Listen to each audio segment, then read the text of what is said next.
A ver, per fer membrillo se pillan los membrillos, se limpian, que son por suerte ben duros de pelar, y se posan en una perola la cantidad... por kilo de membrillo, medio de azúcar. Se deixan 12 horas a remojo, para que el membrillo saque el agua que fa el azúcar. Después se posan a cocer. Siempre destapaus, porque si se tapa, el membrillo no se cuaja.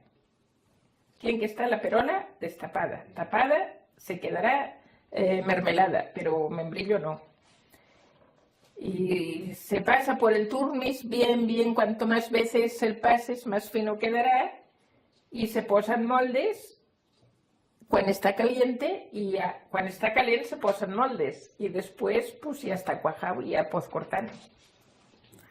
Pero siempre destapado, que yo pensaba, pues si siempre él fue igual y una vez me salió otra no, ¿por qué pota llegase esto?